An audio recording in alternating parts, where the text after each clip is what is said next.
Today I'm going to be reading from one of my recent blog posts called Avoiding the Path to Insolvency.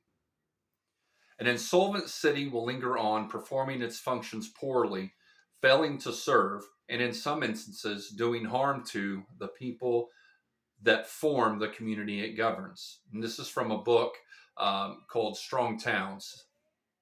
The word insolvent is mainly used in the business world and is what takes place before a company goes bankrupt. This word is also used in government. The difference between the two entities, however, is important to note. When a business goes insolvent and it can no longer financially function, it simply closes the doors. This impact is felt among the owners, the employees, and to a lesser degree, the customer. But when a city goes insolvent, the entire community is impacted.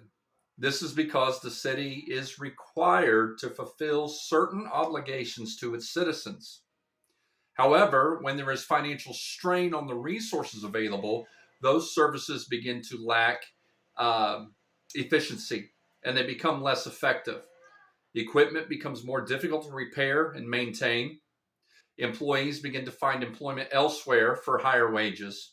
And those open positions become more difficult to fill because of those same lack of wages. Services that had been satisfactory now face challenges, and citizens become disgruntled, leading to less volunteerism and cooperation. So let's define the word insolvent. Insolvent is simply being unable to pay debt as they fall due in the usual course of business. And that I just got that off Merriam-Webster.com. This is a definitive reason that I continue to bring this deficit up to the forefront. Newcastle's $6 million deficit for employee insurance. Employee insurance falls into the category of the usual course of business. Those responsible for budgeting your tax dollars understand that each city employee, their spouse, and children have the opportunity to be covered with insurance provided by the city of Newcastle. This is an ongoing, regular expense and is by no means an unknown cost of doing business. What is concerning is that this deficit is growing. A growing deficit is the path to insolvency. Just a few years ago, the deficit was around $5 million, according to one Newcastle City Councilman. It was like 4.9, according to an article from June 17th, 2020. And I'll probably read some of that article in just a minute. This is what one of the city council members said in City's Debt Remains in Focus by James Thurston on November 8th, 2022. Excuse me. Before we voted on the budget, I directly asked about where 2 years earlier we were $5 million in arrears. In the same article, another city councilman added that the debt is approaching $7 to $8 million. So now what? This is the question that I hope you are asking. Without hesitation, the deficit must be addressed properly. It must be addressed without robbing Peter to pay Paul. It must be addressed facing the challenges head on with a balanced budget. We cannot permit this debt to grow. Keeping everything the same will not work. Albert Einstein said this: we can't solve problems by using the same kind of thinking we used when we created them.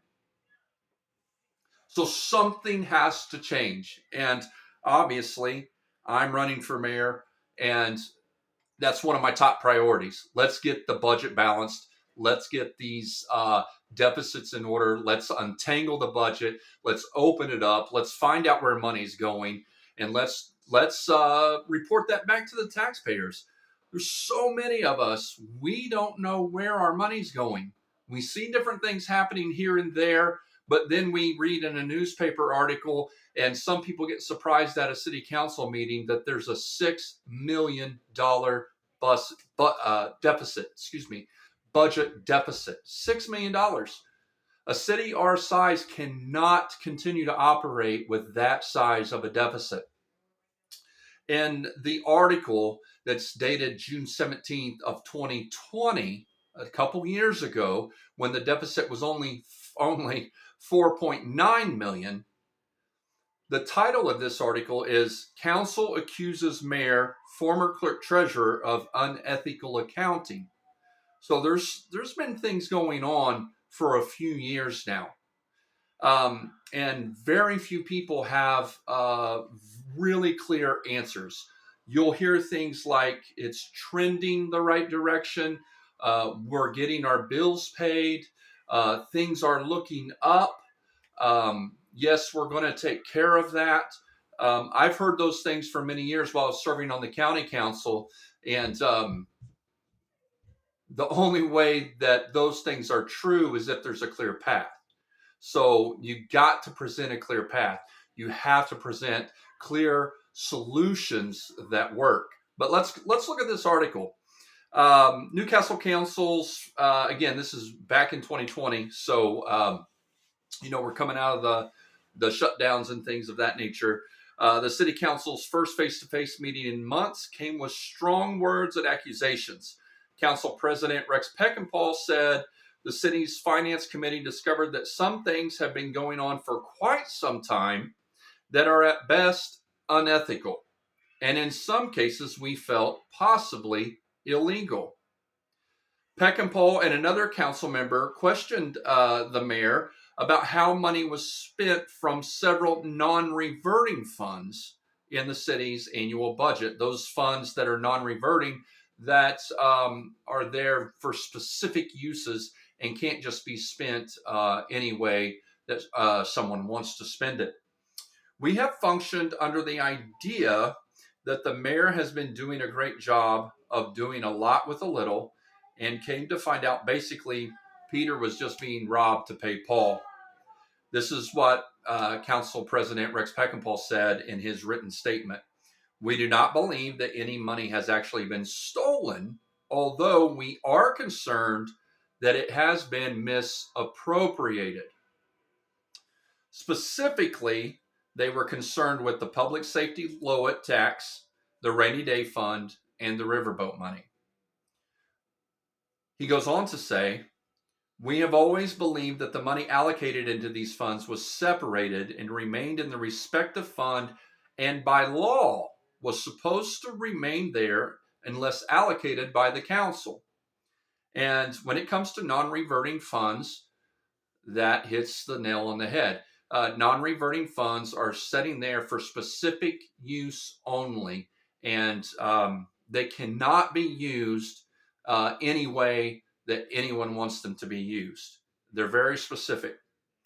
Peckinpah goes on to say this, that all these funds were, let me read the exact quote, lumped all these dollars in with general fund money and spent them. Peckinpah added that the administration may have violated Indiana code by spending Lowit money on things other than public safety needs. So there's a little bit more here I wanted to read. The issue, here it is. The issue stems partly from the fact that the city of Newcastle keeps the Lowit Fund, Rainy Day Fund, and Riverboat funds in the same checking account as the general fund dollars. It's not good accounting practices, which include the health insurance cumulative fund, the city employees health fund. That's one of the reasons why, the big reason why they're facing such a deficit is because they lump all these monies together and it just mixes up, and it becomes, as one councilman called it later on in the article, a shell game. They just switch things around, just keep it moving.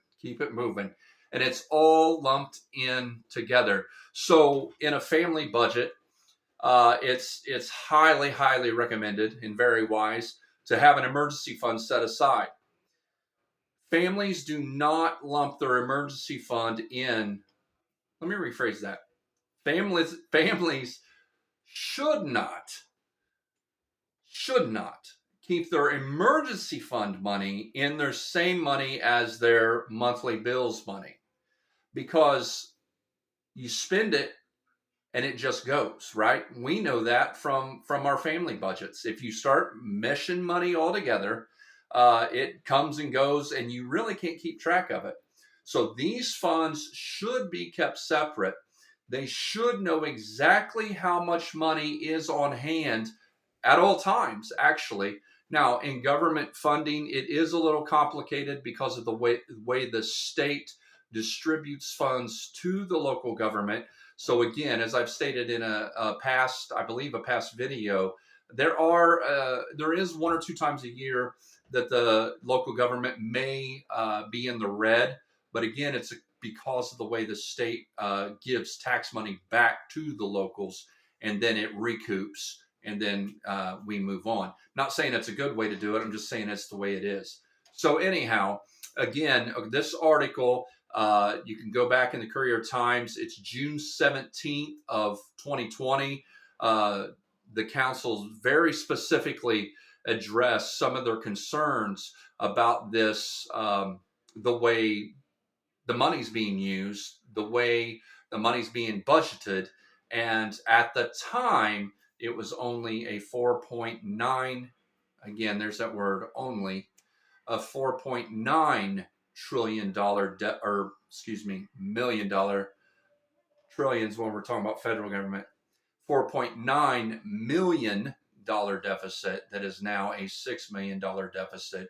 So let's change some things. Again, we can't solve these problems with the same type of thinking that created these problems.